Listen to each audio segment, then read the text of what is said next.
ప్రియ క్రైస్తవ జనాంగమా, నజరుడైన యేసుక్రీస్తు వారి అతి పరిశుద్ధ నామములో మీ అందరికీ వందనాలు, శుభములు తెలియజేస్తూ ఉన్నాను.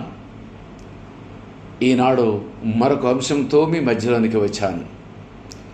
ఇది సామెతల గ్రంథము 14వ అధ్యాయము 12వ వచనంలో మనం అక్కడ చూసినట్టయితే, ఒకని ఎదుట సరైనదిగా కనబడు మార్గము కలదు.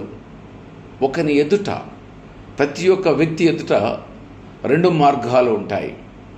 ఒకటి జీవ మార్గము, ఒకటి మరణ మార్గము. అయితే రెండు కూడా అంటే వాటిలో ఏది సరైనటువంటిదో మానవుడు సరైన ఆలోచన చేయక మరి ఆ మార్గంలో కనుక ప్రయాణం చేసినట్లయితే మరి అది తుదకు మరణానికి తీసుకుని వెళుతుంది అని అంటున్నాడు. అవును, ఈ దినమున మన అంశం ఏంటంటే, నీ ఆలోచనలు నిన్ను మోసము చేయును. Your thoughts will betraying you. ఈ అంశం మీద మనం ధ్యానము చేద్దాము. మానవుని యొక్క జీవితములో ప్రతి ఒక్కరూ కూడా అనేకమైన ఆలోచనలు చేస్తూ ఉంటారు. రకరకాలైన ఆలోచనలు చేస్తూ ఉంటారు. అవి మంచివి కొన్ని పర్యాయములు చెడ్డవి. అవి చెడ్డవి అయినను కూడా మనకి అవి చెడ్డవిగా కనబడకుండా అవి మంచివిగానే కనబడుతుంటాయి. ఎందుకంటే దాన్ని మనం ఎప్పుడు కూడా వాక్యముతో పోల్చి సరిచూసుకోలేము. దేవుని దగ్గర ప్రార్థించి తెలుసుకోలేము. ఎప్పుడైతే దేవుని దగ్గర ప్రార్థించకుండా వాక్యానుసారంగా వెళుతున్నామా లేదని మన యొక్క జీవిత మార్గాన్ని మరి మనం నిర్దేశించుకోకుండా, ఒకవేళ గనక నీవు నేను అదే సరైన మార్గం అని గనక మనం ప్రయాణం చేసినట్లయితే ఆ మార్గము చివరికి తుదకు మరణముకు తీసుకొని వెళ్ళును అంటున్నాడు. అవును, మన మార్గము లోపల మన ఆలోచనలు ఎలా ఉన్నాయి? మనం ప్రతిసారి ఆలోచించే ఆలోచనలు, మనం చేసే వ్యాపార నిజ జీవితంలో మరి అనేకమైన ఆలోచనలు, ఉద్యోగం ఎడల, ప్రమోషన్ ఎడల, వ్యాపారం ఎడల, వివాహం ఎడల, అదే రకం పిల్లల చదువు నిమిత్తమై అనేకమైన ఆలోచనలు మనం చేస్తూ ఉంటాము. ఆ ఆలోచనలన్నీ కూడా ప్రభు యొక్క ఆమోద ముద్ర పొందినయా? దేవుని యొక్క ఆమోదమైన ముద్ర లేకుండా మనం ప్రయాణం చేస్తే అది ఆ దారి ఏమనిపిస్తుందంటే సరళంగానే మంచిగానే ఉంది అనిపిస్తుంది. కానీ అది కొంత దూరం వెళ్ళిన తర్వాత చీకటి కనబడుతుంది. మన వెనక ఎవరు కూడా ఉండరు. అప్పటి వరకు మనం నడిచే మార్గము సరైనదని, ఈ మార్గంలో ప్రయాణం చేస్తే నీ జీవితం అద్భుతంగా ఉంటుందని ఆ చెప్పేవారందరూ కూడా వెనక నుంచే కనుమరుగైపోతారు. అందుకే జీవితంలో ఎప్పుడు కూడా దేవుని యొక్క చిత్తాన్ని గుర్తెరిగి మనం ప్రార్థన చేసేవారముగా ఉండాలి. అందుకే యెషయా గ్రంథంలో ఒక మాట అంటున్నాడు. యెషయా 59 అధ్యాయము 8వ వచనం మనం చూసినట్టయితే, వారు తమ కొరకు వంకర త్రోవలు కల్పించుకొనుచున్నారు. మానవులట, అది వంకర త్రోవని వారికి అర్థము కావడం లేదు. ఆ త్రోవ సక్రమైన మార్గమని, సరి అయిన మార్గమని, అది వారికి నచ్చింది కాబట్టి ఆ మార్గంలో ప్రయాణం చేస్తే అనేకమైన మేళ్లు కలుగుతాయని భావించి ఆ వంకర మార్గము కూడా దేవుని మార్గమని, దేవుని చిత్తమని భ్రమించి ఆ మార్గంలో జీవిస్తున్నారట. వాటిలో నడుచు వాడెవడను శాంతి నొందడు. ఆ మార్గములో జీవించడానికి, ఆ మార్గములో ప్రయాణము చేయడానికి ఎవరైతే ముందుకు వెళుతారో ఆ వంకరతోలో ప్రయాణం చేసే వారి యొక్క జీవితంలో శాంతి అనేది కరువైపోతుంది, సమాధానం అనేది కరువైపోతుంది. లేని కష్టాలు కొని తెచ్చుకున్న వారుగా అవుతారు. జీవితం అగమ్య గోచరంగా మారుతుంది. మన యొక్క సలహా మన మోసము చేస్తుంది.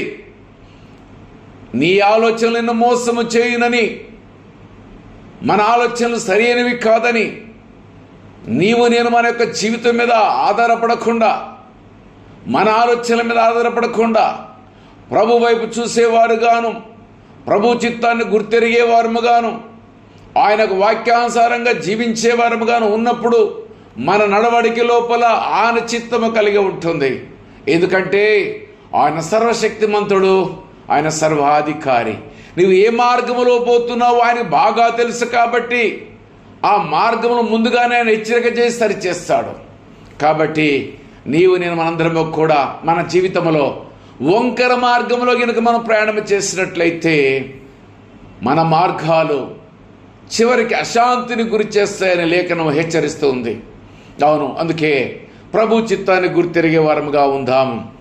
అందుకనే ఫిలిప్పీయులకు రాసిన పత్రిక 2వ అధ్యాయము 3వ వచనం చూసినట్టయితే, కక్ష చేతనైనను వృధాతిశయము చేతనైనను ఏమీ చేయక ఎవరి మీదనో కోపం వచ్చి ఎవరి మీదనో బాధ పెట్టుకొని వారిని ఎందుకు అడగాలి, వారి యొక్క సలహాని ఎందుకు పుచ్చుకోవాలి అని నీకు నువ్వు గనుక కోపముతో కక్షతో ఎవరిని అడగకుండా, దైవజనులతో నీ అభిప్రాయాన్ని పంచుకోకుండా, దేవునితో నీ అభిప్రాయాన్ని పంచుకోకుండా లేడికి లేచిందే పరుగులాను పరిగెత్తాలని గనుక నీ హృదయంలో కలిగిన కోరికే అది సరైన కోరికను గనుక భ్రమిస్తే, ఇక్కడ అంటున్నాడు ఏంటంటే, కక్ష చేతనైనను వృధాతిశయం అంటే హృదయంలో కలిగినటువంటి గర్వము చేతనైనను ఏమీ చేయకూడదు.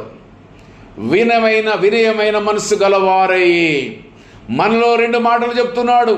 ఎవరి మీదో కక్షతోటో, దేవుని మీద కక్షతోనో, లేకపోతే నీలో హృదయంలో కలిగినటువంటి గర్వము చేతనో ఎవరినో నేను ఎందుకు అడగాలి, నాకు తెలివి లేదా, నాకు జ్ఞానం లేదా, నేను చదువుకోలేదా, నాకు వయస్సు లేదా, నేను సమాజంలో నేను తిరగడం లేదా అని చెప్పి నీవు ఆలోచించి భ్రమించి నీ హృదయంలో కలిగిన ఆలోచన గినక నీవు అదే మార్గంలో నువ్వు ప్రయాణం చేయాలని కనుక ఆశించి భ్రమించినట్టయితే నీకు ఎవరి ఆలోచన చేయకుండా ముందుకు వెళితే చాలా కష్టము, బాధను తీసుకుని వస్తుంది. అందుకనే ఇక్కడ అంటున్నాడు, వినయమైన మనస్సు కలిగిన వారై ఉండాలంటున్నాడు. వినయమైన మనస్సు దేవుని దగ్గరికి రావాలి. అంతేకాదు దేవుని దాసుల దగ్గర లేక అంశము గురించి ప్రార్థించగలిగినటువంటి ప్రార్థనాపరులైనటువంటి భక్తుల దగ్గరికి వెళ్ళి నీవేం చేయాలంటే వినయమైన మనసు గలవారు ఒకరినొకడు తనకంటే యోగ్యుడుగా ఎంచును. యోగ్యులుగా ఒకళ్ళొకళ్ళు ఎంచుకోవాలి. నీకంటే ఎంత జ్ఞానం తక్కువ ఉన్నా కానీ గాక వారు ప్రార్థనాపరులైనట్టయితే, వారు దైవజనులు అయి ఉన్నట్టయితే, వారి మాటలు వినడానికి, వారు చెప్పిన సలహా పాటించడానికి దైవ చిత్తము కొరకు కనిపెట్టేవాడుగాను నీ ఉండాలని లేఖనము సెలవిస్తుంది. అవును ప్రియ సహోదరుడా, ప్రియ సహోదరి, నీ జీవితంలో నా జీవితంలో అనేకమైన తప్పటడుగులు వేసి మనం ఆలోచించిన మార్గమే సరైన మార్గముగా భ్రమించి అనేక పర్యాలు మనం బొక్కబోర్లు పడిపోయి లేవలేని స్థితిలో కన్నీరు పెట్టుకున్నప్పుడు మన దేవుడైన యేసయ్య నిన్ను నన్ను ప్రేమించిన వాడై నీ కొరకు నా కొరకు మనందరి కొరకు లేవనెత్తడానికి ఆయన సిద్ధముగా ఉంది. మన జీవితంలో కలిగిన నష్టాన్ని భర్తీ చేయడానికి ఆయన సిద్ధముగా ఉన్నాడు. కాబట్టి నీవు నిర్మందరము కూడా యోగ్యమైనటువంటి మనస్సు కలిగిన వారముగాను, వినయమైన మనస్సు కలిగిన వారముగాను, ఒకరికంటే ఒకరు గొప్పవారుగాను ఎంచుకుంటూ, ఒకరితో ఒకరు సలహాలు పంచుకుంటూ, అందరము కలిసి దేవుని యొక్క చిత్తాన్ని తెలుసుకొని దేవుని మార్గంలో ప్రయాణించే వరముగా ఉండాలని లేఖనము సెలవిస్తుంది. కాబట్టి మార్గము ఎప్పుడైనా నీకు జ్ఞాపకం వచ్చినట్టయితే, ఏదైనా గినక ఒక ఆలోచన నీ బుర్రలో గినక తట్టినట్టయితే, ఆ ఆలోచన సరైనదా కాదా అని రూఢి చేసుకోవాలంటే నీ చేతిలో ఉన్న పరిశుద్ధ గ్రంథమే దానికి సరైనటువంటి సమాధానం. అంతేకాని ఎక్కడికో పరిగెత్తబాకు, నీ ఆలోచన చూసుకొని విర్రవీగబాకు. కాబట్టి మనమందరం కూడా మన ఆలోచనలు మోసం చేయకుండా ముందుకు వెళ్ళాలి. 2వ కొరింథీయులకు రాసిన పత్రిక 13వ అధ్యాయం 5వ వచనం, మీరు విశ్వాసము గలవారై ఉన్నారో లేదో మిమ్మును మీరే శోధించి చూసుకునుడి. అసలు మనకి విశ్వాసం ఉందా, దేవుని మీద మనకి విశ్వాసం ఉందా లేదా అని మనకి మనమే శోధించుకోవాలి, పరీక్షించుకోవాలంటున్నాడు. శోధించుకోవాలి. అసలు మన విశ్వాసము సరైన విశ్వాసమేనా అని మనము శోధించుకోవాలి. శోధించుకున్నటువంటి మనసు కలిగిన వారముగాను, దేవుని చిత్తమును గుర్తిరిగిన వారముగాను ఉండాలని లేఖనము సెలవిస్తుంది. అయితే నీవు నేను శోధించుకోవాలి, పరీక్షించుకోవాలి. మిమ్మల్ని మీరే పరీక్షించుకునుడి. మీరు భ్రష్టులు కానిలా యేసుక్రీస్తు మీలోనున్నాడని మిమ్మల్ని గూర్చి మీరు ఎరుగుదురు. యేసుక్రీస్తు మనలో ఉన్నాడా లేదా, మన విశ్వాసము సరైన విశ్వాసమా కాదా అని మనకి మనమే పరీక్షించుకోవాలి, పరిశోధించుకోవాలి. పరిశోధించుకోకుండా మనం ఉరుకులు పెట్టినట్టయితే మనము క్రింద పడిపోతాము. సాతానికి మనము వాని యొక్క ఊరిలోనికి వెళ్ళిపోతాము, వాని యొక్క వలలోనికి మనం వెళ్ళిపోతాము. వాడు గాలం వేసి మనం పట్టుకుంటాడు.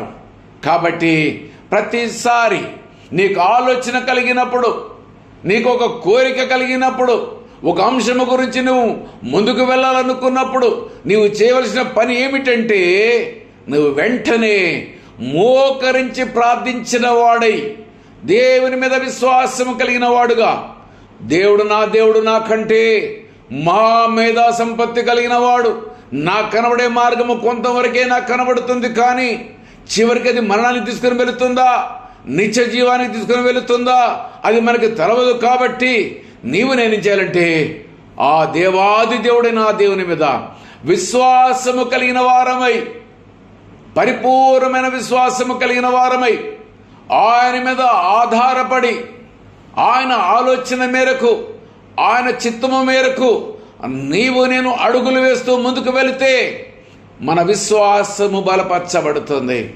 అంతేకాదు కానీ మనము చూసిన లెక్క ప్రకారంగా మనం పరిశీలించుకోవాలంటున్నాడు. అంతేకాకుండా నువ్వు పరీక్షించుకోకుండా ముందుకు గినక వెళితే మన జీవితంలో భ్రష్టమైనటువంటి పరిస్థితులు, భ్రష్టమైన జీవితము ఉన్నదని దేవుడు మనకి తెలియజేస్తూ ఉన్నాడు. అవును, నీ ఆలోచన, నా ఆలోచన దేవుని యొక్క చిత్తానుసారముగా ఉన్నదా, లేక నా ఇష్టానుసారంగా ఉందా? ఒకసారి పరిశీలించుకోవాలి, ఆ మార్గమును పరీక్షించుకోవాలి, లేఖనాలతో సరిపోల్చుకోవాలి. అప్పుడే దేవుని యొక్క చిత్తమని తెలుసుకోవాలి. బైబిల్లో అనేక మంది వారికి ఆలోచన కలిగిన వెంటనే ఆ మార్గంలో ప్రయాణం చేసి అనేక పర్యాలు కింద పడ్డ వ్యక్తులు మనము చూస్తాం.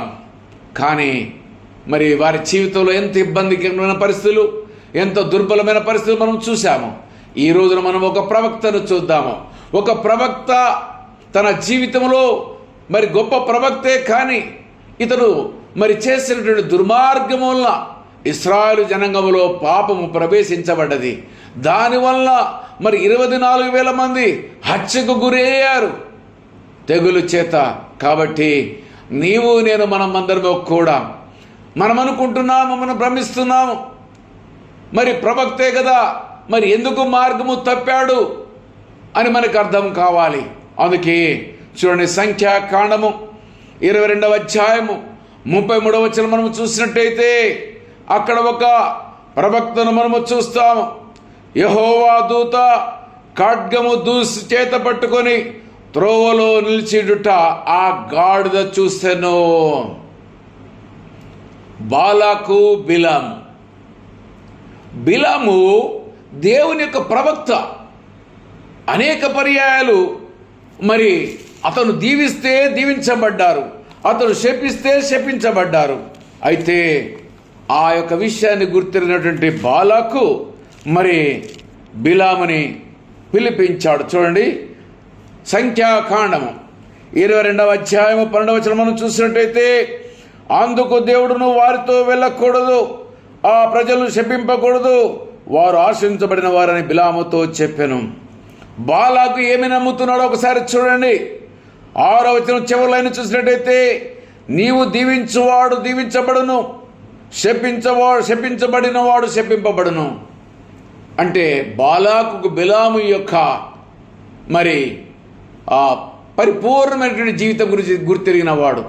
అందుకే అతని చుట్టూ మరి ఆ ఇశ్రాయేలు జనాంగమంతా వచ్చి కూర్చున్నారు. ఇశ్రాయేలు జనాంగమంతా కూడా వచ్చి కూర్చున్నప్పుడు ఆ యొక్క మోయాబు మైదానము నుంచి చూశాడు. ఈ ప్రజలంతా కూడా వచ్చి నా యొక్క దేశం మీద పడి మా అందరిని కూడా హతమార్చి మా దేశాన్ని వారు వశపరుచుకుంటారని ఒక భయం వేసింది. ఏమి చేయాలో అర్థము కాలేదు. పాలు పోలేదు. వెంటనే బిలాము దగ్గరికి కబురు పెట్టాడు. బిలాము దగ్గర తన మనుషుల్ని పంపించాడు. ఎందుకంటే బిలాము ఒకవేళ కనుక వచ్చి వాళ్ళని శపిస్తే ఆ యుద్ధంలో తను గెలుస్తానని ఆశించిన వాడై అన్యుడైనప్పటికీ కూడా ఆ ప్రవక్త మీద కొంత నమ్మకంతో ఆ ప్రవక్తను పిలిపించుకున్నాడు. మొదటిసారిగా పంపించాడు, ఎవరూ రాలేదు. రెండవసారి కొంతమంది అధిపతులు పంపించాడు. అధిపతులు రాత్రిపూట వెళ్ళి, అయ్యా నీవు రావాలి, మా రాజు నిన్ను పిలుస్తున్నాడు, విస్తారమైన బహుమతులు ఇవ్వాలనుకుంటున్నాడు అని అన్నాడు. బిలాము అన్నాడు, చాలా నమ్మకమైనటువంటి ప్రవక్తగా మనం అక్కడి వరకు చూస్తాము. అంటాడు, నా ఇంటంత వెండి బంగారం నాకు ఇచ్చినా కానీ అక్క నేను రాను అని అంటాడు. అయినను కూడా ఒక పని చేద్దాము, ఈ రాత్రి కాలం మీరు ఇక్కడ ఉండండి, ఈ రాత్రి ఒకవేళ దేవుడు నాకు గనక సెలవిచ్చినట్టయితే నేను మీతో వస్తానని చెప్పి మాట అంటాడు. ఆ విశ్వాసం కలిగిన వారు ఆ రాత్రి అక్కడ ఉంటారు. బిలాము అడుగుతాడు, దేవుడిని అడుగుతాడు. బిలాముకు దేవుడు ప్రత్యక్షమై చెప్తాడు, బిలామును వెళ్ళు అని అన్నాడు. కానీ బిలాము లోపల అంతవరకు ధనాపేక్ష లేనివాడుగాను బహుమానులకు ఆతురపడిన వ్యక్తిగా కనబడలేదు. కానీ ఆ తెల్లవారి దినమున లేచి తన గాడిదకు గంతలు కట్టి ఆ గాడిద మీద బయలుదేరిపోదామనుకుంటున్నాడు. కానీ తన హృదయ ఆలోచన గుర్తెరిగిన దేవుడు ఇక్కడ మానవులైన మనం అందరం కూడా బాహ్యంగా మనం నటించవచ్చును, ఏ కోరిక లేదని మనం నటించవచ్చును. కానీ అంతరంగంలో గుర్తెరిగిన దేవునికి నీ అంతరంగంలో ఏమి ఆశిస్తున్నావో దేవునికి తెలుసు. ఆశ కలిగిన వాడుగా బిలాము వెళ్ళాడు.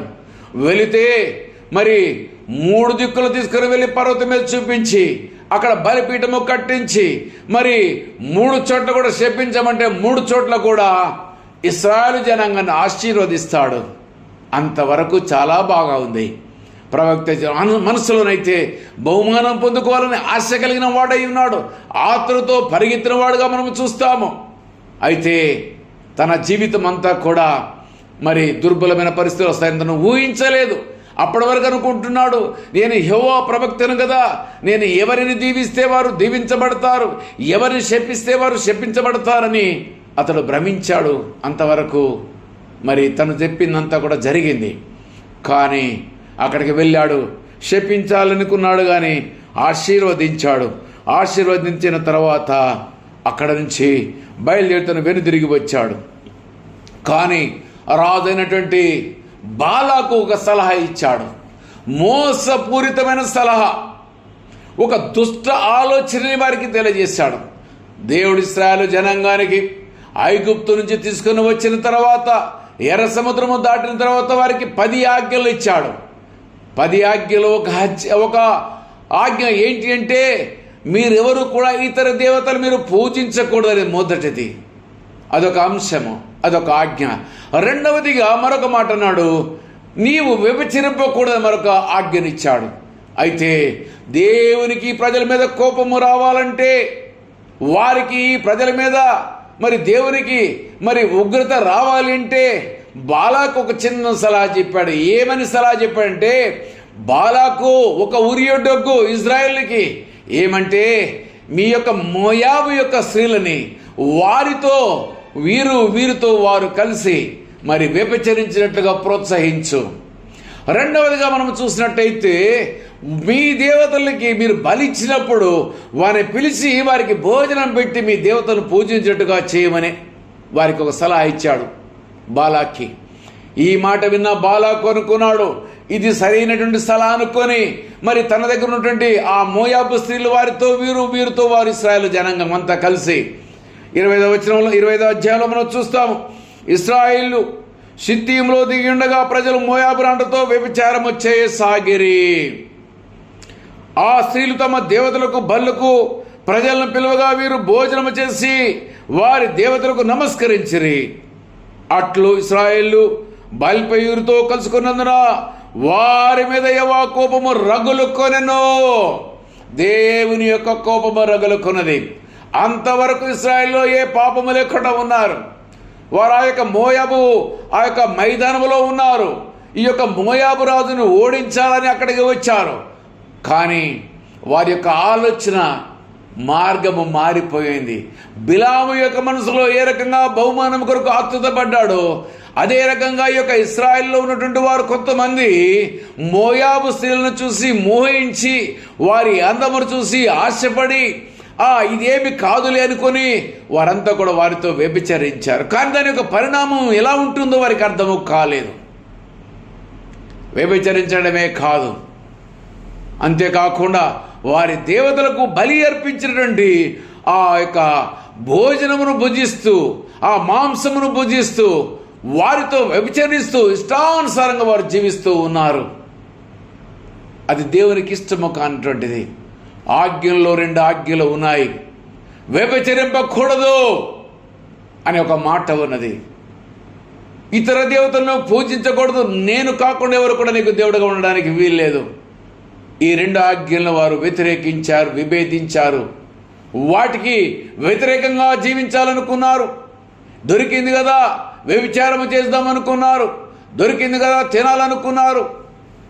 ఎక్కడ ఏమి చేయనటువంటి వారి జీవితంలో వారు చూసిన మార్గం వారికి రమ్యంగా కనబడ్డది, అది అందంగా కనబడ్డది. ఆ మార్గంలో వెళితే అది మాకు మేలు కలుగుతుందనుకున్నారు. కానీ దేవుని యొక్క ఉగ్రత, దేవుని యొక్క కోపం వారి మీద రగులుకొని ఒకే దినమున 24,000 మంది తెగులు చేత చనిపోయారండి.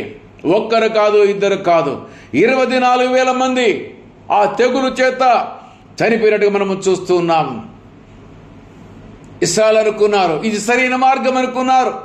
బిలాము కూడా ఇది సరైన మార్గం అనుకున్నాడు. ప్రవక్తను ప్రత్యేకమైనటువంటి ఈ లోకము నుంచి ప్రత్యేకపరిచినటువంటి ఇశ్రాయేలు కూడా అనుకున్నారు ఏంటంటే ఏమి కాదనుకున్నారు. ఈ మార్గంలో ప్రయాణం చేస్తే ఏది కాదనుకున్నారు. కానీ వారు అనుకున్న దానికి వ్యతిరేకంగా వారు ఎన్నుకున్న మార్గము సరైనది కాదని తర్వాత తెలిసింది. కానీ అప్పటికే 24,000 మంది తెగులు చేత చనిపోయారు.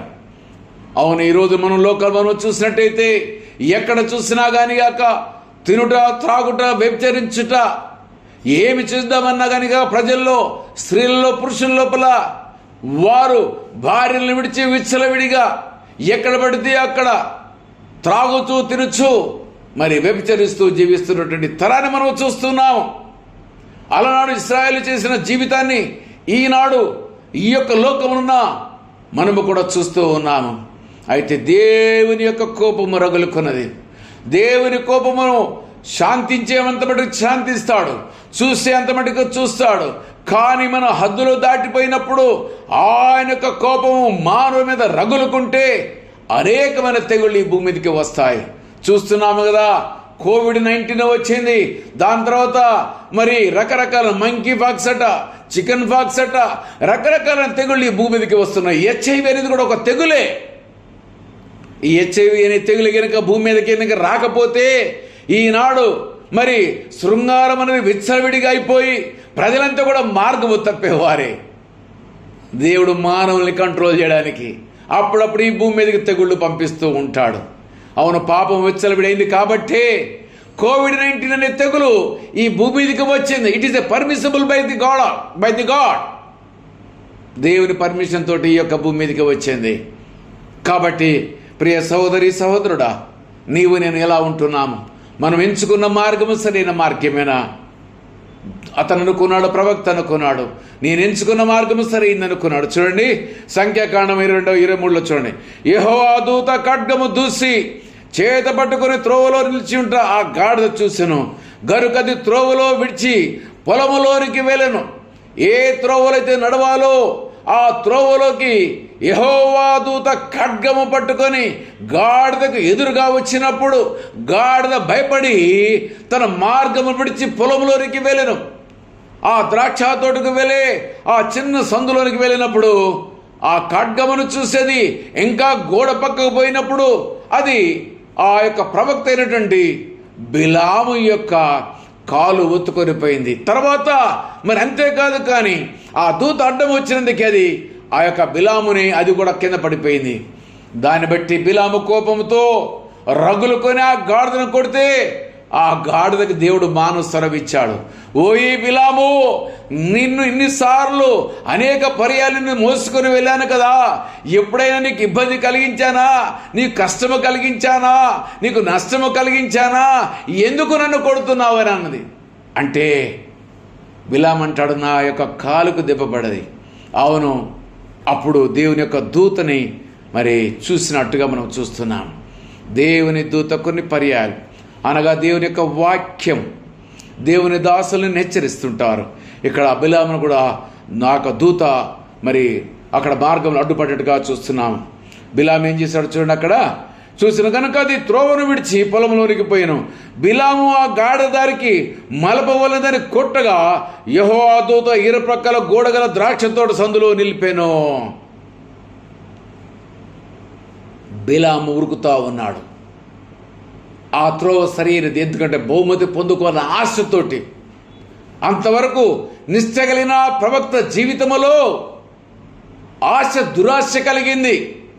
ఆ దురాశ కలిగిన వాడై బహుమతి పొందుకోవాలని తన మనసులో ఉన్నటువంటి కోరికని నెరవేర్చుకోవాలని ఉరుకులు పెడుతూ ఉన్నాడు.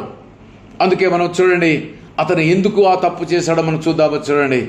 చూడండి 2వ పేతురు రాసిన పత్రిక 2వ అధ్యాయము 15వ వచనం.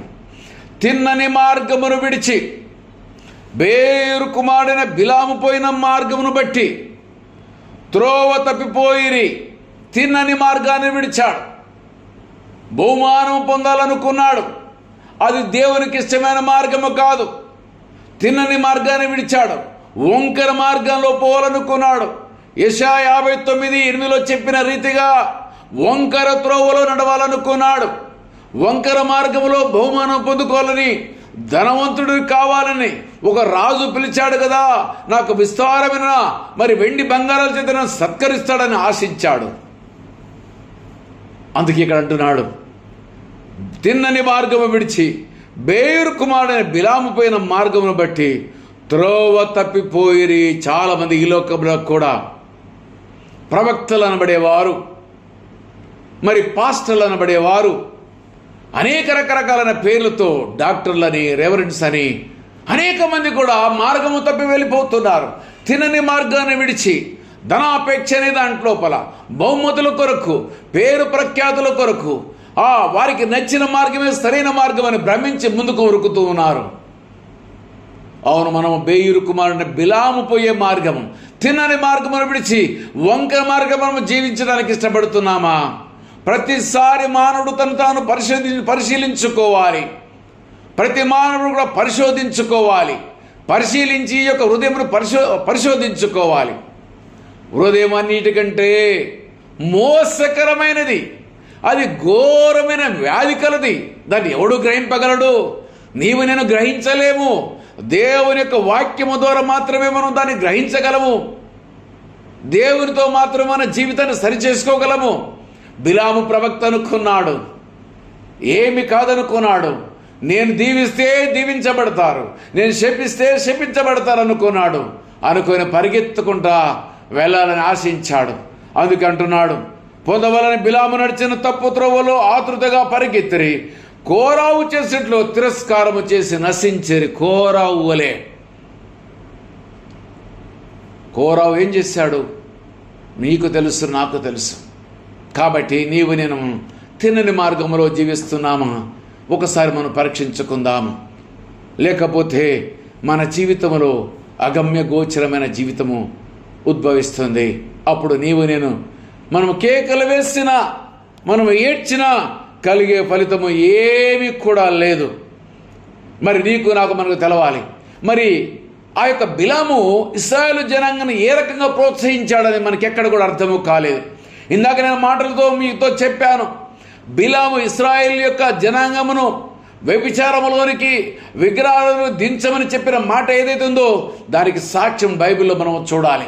నా నోటి మాటలు కాకూడదు, నేను చెప్పే మాటల ఆలోచన సరైన ఆలోచన కాదు, కానీ బైబిల్లో దాన్ని మనం జవాబును వెతుకుదాము. చూడండి, ప్రకటన గ్రంథము 2వ అధ్యాయము 14వ వచనం. ప్రకటన గ్రంథము 2వ అధ్యాయము 14వ వచనం. ఆయనను నేను నీ మీద కొన్ని తప్పిదములు మోపవలసినది. ఇక్కడ దేవుడు అంటున్నాడు, అయినను కూడా నీ మీద కొన్ని తప్పిదాలు మోపవలసి ఉన్నది. ఏంటట? అవేమనగా విగ్రహములకు బలి ఇచ్చిన వాటిని తినున్నట్లును. బాగా గమనించాలి. ఇక్కడ ఏమంటుండు? విగ్రహములకు బలి ఇచ్చిన వాటిని తినున్నట్లును, జాగ్రత్తము చేయనట్లును ఇశ్రాయేలుకు ఉరియటమని బాలాకునకు నేర్పిన బిలాము బోధ ఇక్కడ క్లియర్గా ఉంది. బాలాక్ ఏం చెప్పాడంటే, ఇశ్రాయేలుకు ఉరియొడ్డాలి. ఎట్లా ఉరియొడ్ చేయాలి? వాళ్ళు ఈ జనం ముందు నువ్వు నేను నిల్చోలేము. వారు ఆశీర్వదించబడిన జనాంగము, వారు ప్రత్యేకించబడిన జనాంగము, వారు పాలుతేనుల యొక్క దేశాన్ని వారు ఆ స్వాధీనం చేసుకొని పోయే మార్గంలో వారికి ఎదురు ఎవరు కూడా ఉండలేరు. కాబట్టి నువ్వేం చేయంటే అని బాలాకు ఒక చిన్న మాట చెప్పాడు, విగ్రహాల ఆరాధన చేపించు వారితోటి, అంతే రకంగా వ్యభిచరించినట్లుగా ప్రోత్సహించమని బాగా గమనించి చదవాలి. వాటిని తినునట్లును జాగ్రత్తము చేయనట్లును ఇశ్రాయేలుకు ఉరియొడ్డమని బాలాకునకు నేర్పిన బిలాము బోధను అనుసరించిన వారు నీలో ఉన్నారు. అవును, మనలో ఉన్నారట. మనలో ఇంకా మనం ఉంటున్నామా ఒక్కసారి మనం పరిశీలించుకోవాలి. మనకు నచ్చిన మార్గమే మరి సరైన మార్గంగా మనం భ్రమిస్తూ మరి ఈ లోకములో అన్ని జనాంగము యొక్క వారి యొక్క మరి పూజల్లోనూ పునస్కారాల్లోనూ, అదే రకంగా వారి దేవత మరి విందుల్లో నువ్వు కూడా ఉన్నావా? బాలాక్కి బిలాం ఇదే చెప్పాడు.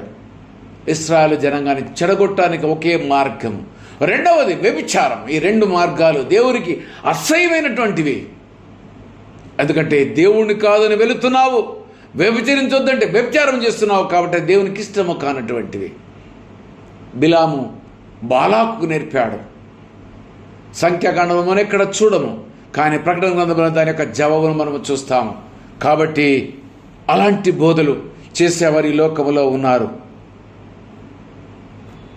కాబట్టి మరి దాని యొక్క ప్రతిఫలంగా బిలాము ఎలా చంపబడ్డాడో మీకు తెలుసా? ఒక్కసారి చూడండి.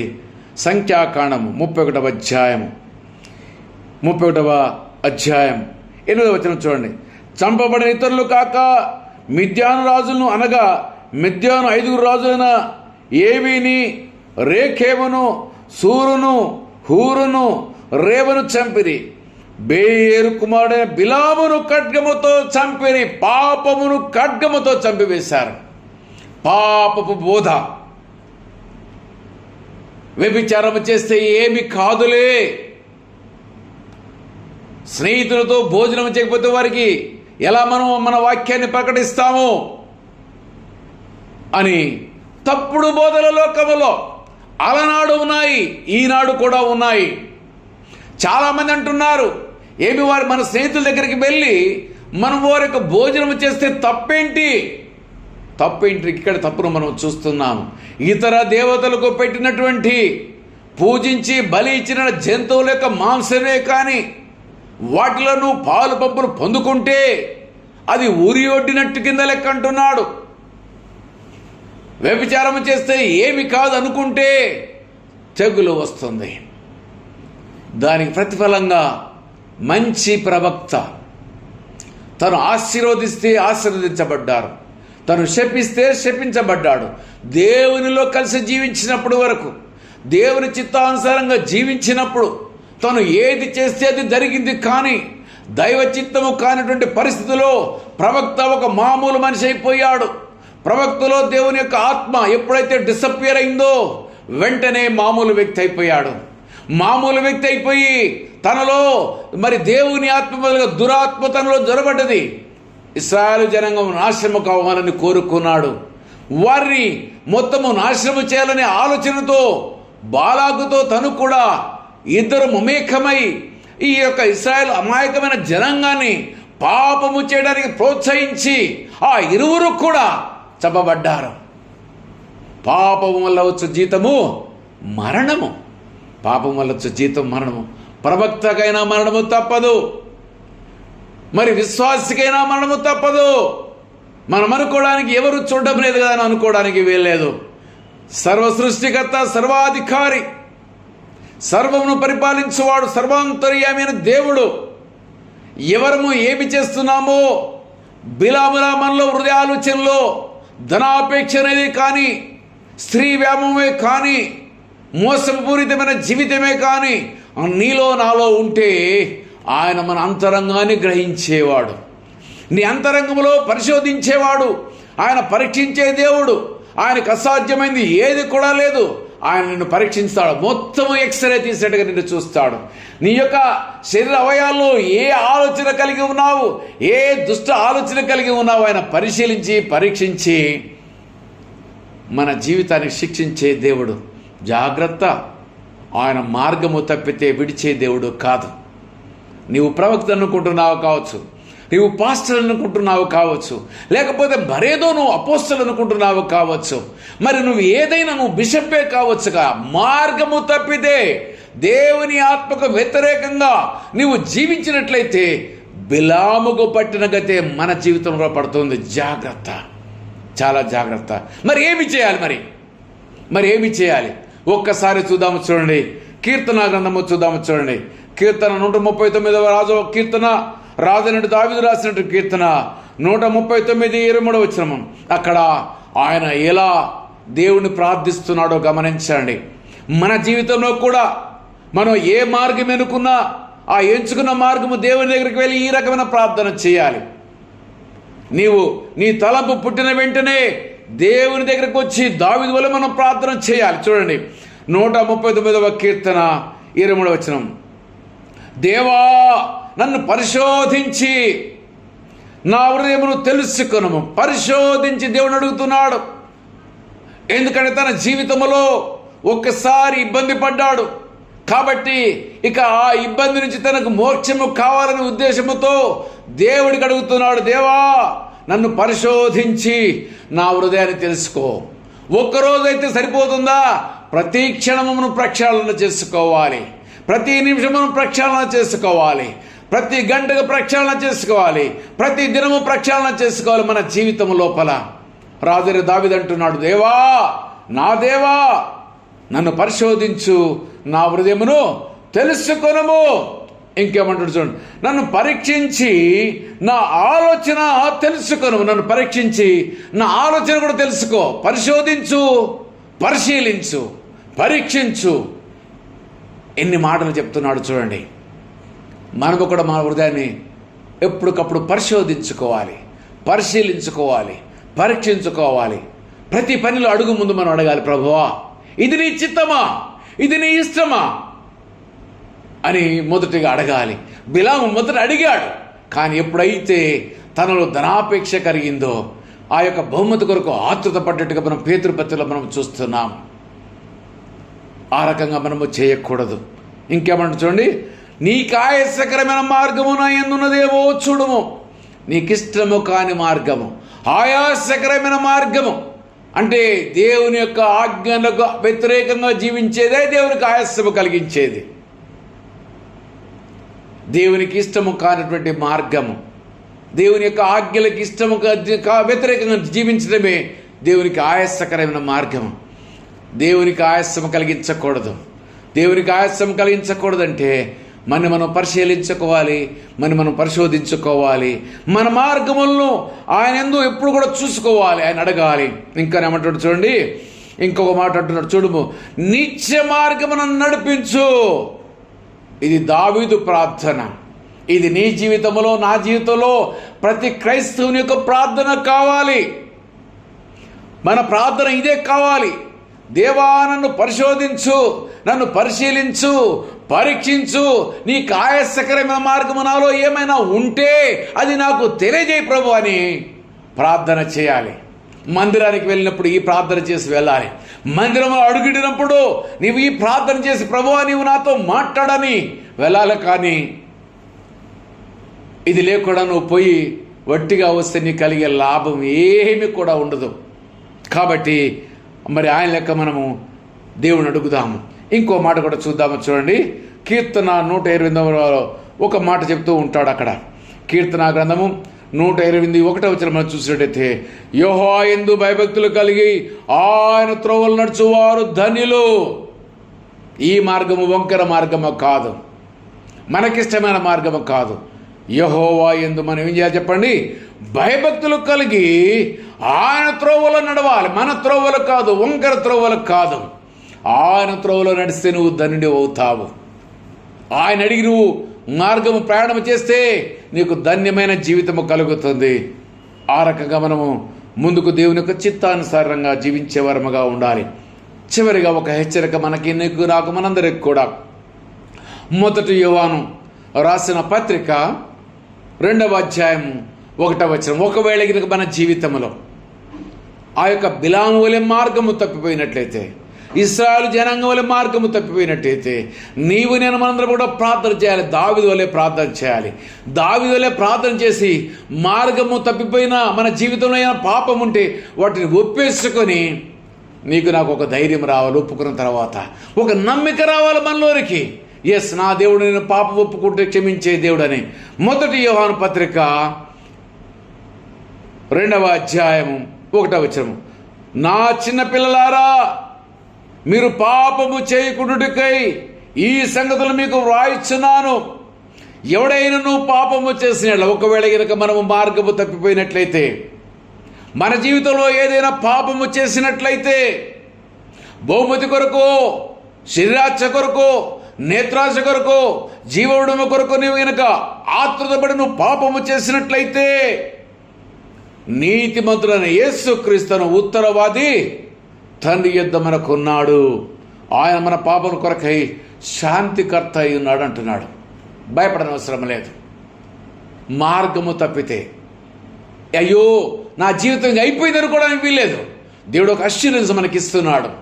ఏంటి అష్యూరెన్స్ అంటే, నీవు జీవితంలో పాపమే గనక చెయ్యొద్దనుకుని నువ్వు చేసే, లేకపోతే చేయాలని కనుక పొరపాటు నువ్వు చేసి ఉంటే, ఆ కల్వరిగిరిలో ఆ శిలువ రక్తము దగ్గరికి నువ్వు వచ్చి అయ్యా అని ఆ ఉత్తరవాదైన యేసయ్యకు చెప్పుకుంటే, ఆయన తండ్రి మన దగ్గర, తండ్రి దగ్గర ఏం చేస్తాడు? ఉత్తరవాది కంటే న్యాయాధిపతిగా ఆయన ఏం చేస్తారంటే మన పక్షమున ఆయన మాట్లాడతాడు. మన పక్షమున తండ్రికి విజ్ఞాపన చేస్తాడు. మన పాప క్షమాపణ నిమిత్తమై నీ కొరకు, నా కొరకు మనకి అక్కడ న్యాయవాది ఉన్నాడు. కాబట్టి భయపడనవసరం లేదు. పాపము చేస్తే, పాపము చేయకూడదు. పాపము చేసినట్లయితే నీవు నేను మనందరం కూడా ఆ యొక్క దావీదు వలె మనం ఒప్పుకుందాము. ఒప్పుకున్నాక మనలో ఒక స్థిరత్వము, నమ్మకత్వం కలగాలంటే యేసు మీద అనుకుందాము. ఆయన మనందరికీ ఉత్తరవాదిగా ఆయన తండ్రి యొద్ద ఉన్నాడు. ఈ మాటలు దేవుడు దీవించునుగాక. ఆమేన్.